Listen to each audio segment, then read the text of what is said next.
Partners in this entire endeavor, without whom we could not have done it. I mean, I don't know the difficulties that they had to encounter, but it took us 8 years to get to this point. We are trying to emulate some of the systems that many of us who travel abroad have seen and take public transport have seen that will make things easier for our commuters and for all the people who use all of these highways.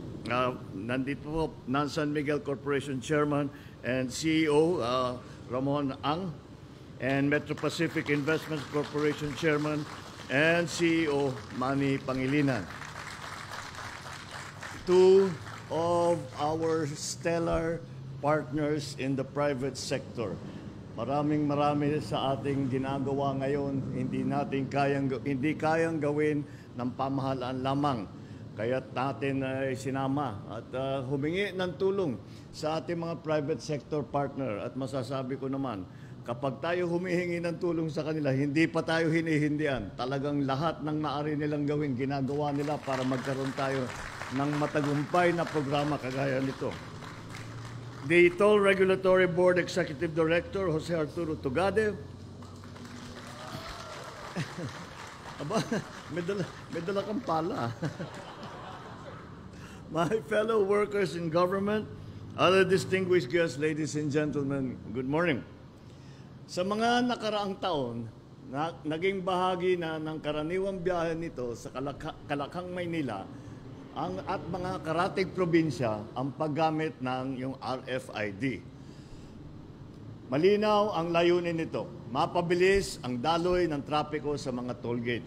At totoo naman, malaki ang tulong nito. Ngunit hindi natin may kaila ang nagdudulot din ng dalawang RFID systems na kalituhan. Kapag dumaan ka ng Skyway o T-Plex, Auto Sweep ang gagamitin mo. Kapag naman NLEX o EasyTex, EasyTrip naman. Ibig sabihin, dalawang card, dalawang account, dalawang load sa bawat biyahe. Minsan pa, nalagyan mo ng load yung NLEX, kaso nalimutan mo yung T-Plex. Resulta, pipila ka sa bayaran. Sayang sa oras, bawas sa oras na para sana sa pasyal, sa bonding sa pamilya at sa trabaho. Nakikinig tayo sa hinain ng ating mga kababayan. Kaya naman, pinag-aralan natin ang problema at nakahanap tayo ng magandang solusyon. Simula ngayon, iisang RFID sticker na lang ang kailangan para sa mga toll expressway natin sa buong Luzon.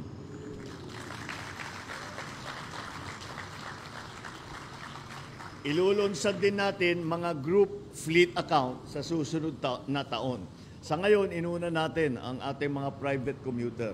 Kaya isusunod na lang natin yung mga fleet accounts, which I am reliably informed comprises a very small minority of the total traffic that we are trying to ease. Iisang account na lang, iisang sticker na lang, iisang sistema, one RFID for all tollways. Hindi mo na kailangan mag-alala kung tama ang account mo o na-loadan mo. Maganda pa rito, libre ang registration. Walang bayad. Higit sa lahat, nasa inyo kung mag-register kayo dito. Optional po ito.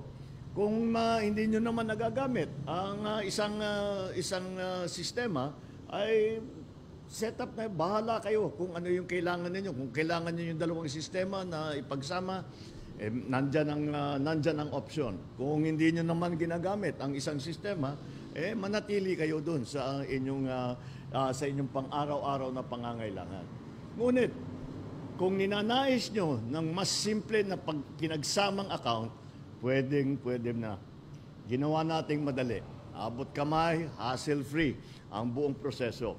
Pwede nang magparehistro online o walk-in. Ang reformang ito sa RFID system ay bahagi ng mas malawak nating layunin na gawing mas moderno, konektado at nakatuon sa pangangailangan ng bawat Pilipino ang ating infrastruktura. Hangad natin ang dire-diretsyong biyahe mula Hilaga hanggang Timog dito sa Luzon. reduce unnecessary stress, reduce unnecessary delays. Maliban na lang kung napahaba ang pagkain ninyo sa mga stopover, hindi na po namin control yan. Nasa sa inyo na yon. This project has been made possible because of the continued trust, commitment, and flexibility of our partner concessionaires, the operators, and ETC RFID providers. Years of consultation and cooperation with the DOTR and the Toll Regulatory Board have finally led us to a unified system that responds to the real needs of our motorists. And true to the spirit of public service, you worked hand in hand not because you needed to, but because you wanted to make sure that the travel for all Filipinos is made easier.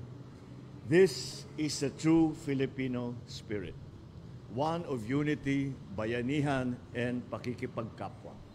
So to our partners from the San Miguel and Metro Pacific Investment Corporations, maraming salamat for being part of the solution.